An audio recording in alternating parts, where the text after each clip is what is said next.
Suscríbete a Audiolibro 3D. Los archivos. Selene, capítulo 6. Esperanza. De las pocas cosas que tenía de modo permanente y al alcance de su mano, era su gran ingenio. Y en un giro esperado por ella, logró su cometido con aquel tecnológico artefacto que recuperó. Recordaba que se podía hacer algo parecido, mas nunca lo había intentado. En las complejas configuraciones de fábrica, podía programarse, podía hackearse el sistema para que, en vez de solo mostrar información interna, proveniente de la memoria, ampliara en varios espectros el medio que le rodeaba, ya fuera mostrar con mayor luminosidad, con muchísima mayor nitidez, u otras mejoras visuales que muy probable le servirían para algo. Por ambos lados, el acrílico era tanto la más sofisticada pantalla que se logró desarrollar, al igual como la cámara de mayor sensibilidad diseñada. Hipersensibilidad a la luz, a los colores, al movimiento, sumando que sus componentes eran virtualmente transparentes y muy flexibles, lo que los hacía muy resistentes también, y su energía, al igual que la memoria, era casi infinita. Estaba de lo más motivada con ese nuevo juguete. Su vista no había sido tan clara desde bastante tiempo atrás. Mas, sin embargo, trataría de no desviarse del objetivo principal. Incluso, el haberle hecho esos ajustes a lo que ahora usaba como visor cubriendo todo su rostro, era parte del objetivo principal. No solo le había mejorado su vista notablemente, también protegía del polvo y del aire a sus preciados ojos, lo que le estaba beneficiando en que su vista, por sí sola, sin que viera a través de empezara también a mejorarse. Puso en marcha una estrategia por demás simple, pero que resultó muy práctica. Estaba haciendo tiempo para encontrar otra solución más efectiva, o, mejor dicho, una solución real. En la guerra y en el amor todo se valía, pero ahí ya no había guerra, y posiblemente no la volvería a ver, así como tampoco había amor. Salvo, claro, la guerra interna con la que debía de lidiar todos los días para mantener encendido el amor a su propia vida. Y es por eso que ahora, a la escasa luz de la noche, investigaba con mayor libertad el terreno, que continuaba siendo llano, con, de vez en cuando, desniveles, inclinaciones y dunas de arena. Un desierto en donde fue, por muchísimo tiempo, un gran océano. Esa actividad le estaba alimentando el alma, y sus suministros aún estaban en un nivel seguro. Sabía que de esta manera hubiera encontrado tantísimas cosas provechosas en muchas de las ruinas que había dejado atrás, no haber estado, en cierta manera, a tientas. Y sabía que así encontraría mucho más sustento y herramientas que le ayudarían en su labor de sobrevivencia. Cuando llegó a los restos de otras instalaciones, que había estado vigilando desde casi medianoche atrás y varios kilómetros conforme avanzó hacia estas. Era una maravilla cómo esa pieza de plástico le estaba facilitando la vida, ya que desde los tantos kilómetros las pudo estar observando como si estuviera muy de cerca y nunca percibió nada peligroso. Pero, aún así, entró con extrema precaución, teniendo a la mano con qué defenderse, por lo menos de las que se habían convertido en sus presas, puesto que, de igual manera, si la cogían desprevenida, sería ella quien terminaría siendo su alimento. Aunque a lo mejor, su carta de presentación amedrentaría un poco las intenciones de aquellas criaturas. Los morrales que tenía surcidos con tela y con pieles de estas pequeñas bestias no eran tan impresionantes como los dos que acababa de hacer con la piel de sus cabezas. Prácticamente dos cabezas en las que guardaba más de sus cosas. Su visibilidad en el interior de esas oscuras instalaciones, que, de hecho, eran las menos derruidas a las que había entrado, era mejor que la de sus presas. También, por debajo de su remendada y reforzada vestimenta, se había reforzado a sí misma con los huesos de las criaturas, entablillando sus brazos y sus piernas. Avanzó entre los tantos pasillos, en total oscuridad, a la vez cautelosa, a la vez muy curiosa. En modalidad exploración, la motivaron sus pensamientos, modalidad rastreo, susceptible a ofensiva, se aclaró a sí misma y continuó adentrándose a lo que fue una maquiladora submarina, razón por la que no estaba del todo como una pila de escombros. Giraba a un lado, después a otro, buscando cualquier cosa que le pudiera servir, que le facilitara la vida como lo estaba haciendo ese pedazo de plástico, que ahora lo sujetaba con la capucha recién cosida al cuello de su túnica. Aquella virtud natural de su género estaba prácticamente anulada. ¿Cómo habría de importarle algo tan simple? ¿Cómo habría de interesarle su apariencia desarreglada? Le importaba su supervivencia, y eso es lo que siempre había sido primordial. Que si el acrílico flexible cubriéndole todo su rostro, casi la mayor parte de su cabeza, que si la capucha agregada a la ya remendada túnica, para impedir que ese provechoso acrílico adaptado a visor se le cayera, que si esto, que si lo otro, pues a pesar de todo eso, Tenía estilo, mucho estilo. un estilo único, hosco y resistente, que hablaba por sí mismo, que en las pasarelas se hubiera autonombrado Apocalipsis Hoy. Sonrió al pensar en ese nombre. Y quizá, de haber tenido una vida normal, hubiera sido una famosa, vanguardista y excéntrica diseñadora de modas, después de todo.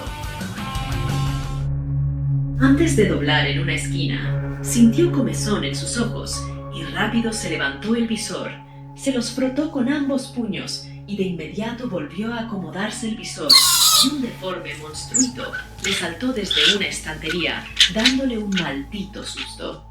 Buscó por debajo de sus piernas, en cada rincón de ese pasillo, teniendo los vellos erizados y los ojos más abiertos. Lo ubicó cuando estaba trepando una de las paredes y corrió encolerizada hacia este. Lo atrapó ajustándolo con mucha fuerza y con aquella insensibilidad que había aprendido, iba a quebrarle la espalda con una de sus rodillas sin nada de compasión. ¿Por qué habría de tenerla con esa criatura? Esta nueva realidad nunca había sido nada piadosa con ella. Pero el pequeño monstruito emitió un chillido que le agitó ciertos sentimientos. Se recordó a los de un hermoso mono tití. Lo observó con mayor cuidado y distinguió que no era una amenaza, sino que ella lo era para él.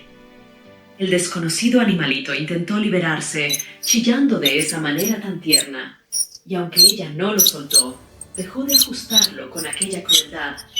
«Shh», le hizo con dulzura, comenzando a darle suaves caricias.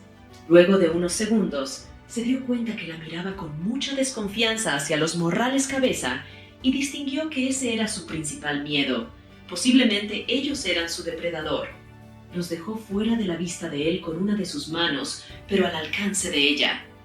«Shh», continuó haciéndole, y cuando notó que ya estaba tranquilo, sacó una de sus reservas de agua y se la obsequió poco a poco.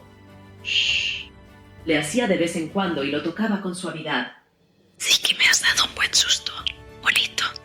Le reprochó en voz muy baja. Modalidad: me cago en los calzones. Se dijo para sí misma. Una extraña compañía es mejor que nada, sin importar sus orígenes desconocidos. Y después de todo, al concluir que no había animalito bueno que no tuviera belleza, por más raro que pareciera, así que decidió adoptarlo. Hasta el momento, no había sido tan infructuosa esa búsqueda. Había descubierto una tercera de las nuevas especies. Desde ahí en adelante, no solo haría lo necesario para sobrevivir, sino para proteger a esa extraña y tierna criaturita que bautizó como Tití, el único sonido que ella hacía para comunicarse con él, y que él bien la comprendía. Empezaba a sentirse viva, con mayor propósito en su espíritu. Duró varios días y varias noches dentro de esa industria, y desde bastante tiempo atrás que no se sentía tan familiarizada en ninguna parte, quiso imaginarlo como un hogar, y Tití era parte de su familia. «Tití», le susurró uno de aquellos días, dentro de lo que había tomado para ambos como su resguardo principal, que contaba con mesa, sillas y hasta una colchoneta para dormir, tan cómoda como nunca recordaba haberlo tenido. Había llegado la hora de la segunda y última comida de la noche, y Tití lo sabía. Lo que ella no sabía es si los hábitos alimenticios, así como de sueño de su peculiar amigo, eran los que ella se había acostumbrado a tener. Pero el animalito se notaba muy feliz y le inyectaba también felicidad a ella. Lo que era muy seguro es que, dado su pequeño tamaño y su dentadura, era insectívoro, lo que significaba que comía carne, pero en diminutas cantidades. Cuando terminaron sus respectivas raciones, ella empezó a adormilarse aún siendo de noche.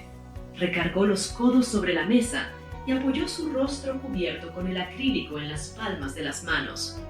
Pestañeó un instante y cuando abrió de nuevo los ojos, se encontró con el texto que, en apariencia, era la continuación de aquella dolorosa carta de desamor que había leído en el ahora visor.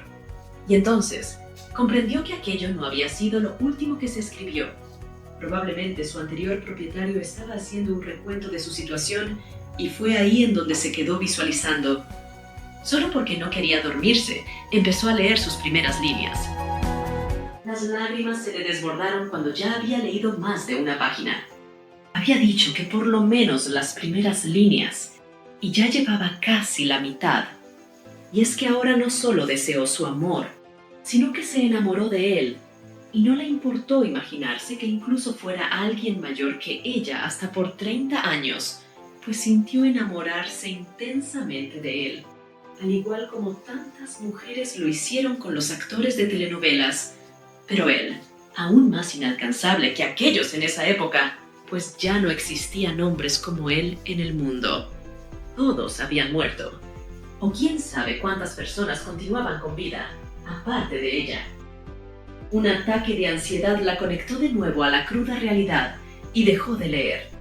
Secó sus lágrimas y desactivó el modo lectura para mantener activo el modo visor. Pues esta no es una historia de amor, sino una de supervivencia. Y ya se había prometido a sí misma no distraerse con trivialidades como la lectura u otras cosas. Pero la simple presencia de su tierno y muy querido amigo la llenaba de tantos ánimos, la llenaba de vida y de mucha tranquilidad, que olvidaba casi por completo estar en ese mundo post-apocalíptico. De modo que se puso a jugar con él como si fuera un Michi, un menino, un adorable gatito, lo que provocó en él una divertida situación, puesto que no era un gatito, sino un ser alienígena, un animalito de otro universo. A fin de cuentas, su primera reacción fue ponerse a la defensiva. Sin embargo, ella no lo consideró agresivo ni peligroso. Peligroso menos que nada para la amazona que ahora era ella. Así que continuó, inspirada por él mismo, con la idea de jugar, y después de algunos intentos y varios gruñidos por parte de él, al fin su amiguito comprendió lo que ella quería y jugaron durante muchos minutos, mientras ella intentaba atraparlo dentro de aquella estancia, por debajo de la mesa, las sillas, sobre la colchoneta e incluso cuando trepaba las paredes. No eres más que un gatito espacial, mi gran amigo Titi. Le murmuró agitada y sonriendo, quedándose helada de inmediato, al recapacitar que, si estaba murmurando, era por los terribles peligros que acechaban, y se acurrucó en la esquina más lejana a la puerta, donde estaba la colchoneta. Y Titi la siguió y se escondió por debajo de sus piernas como si hubiera entendido el por qué lo hacía ella.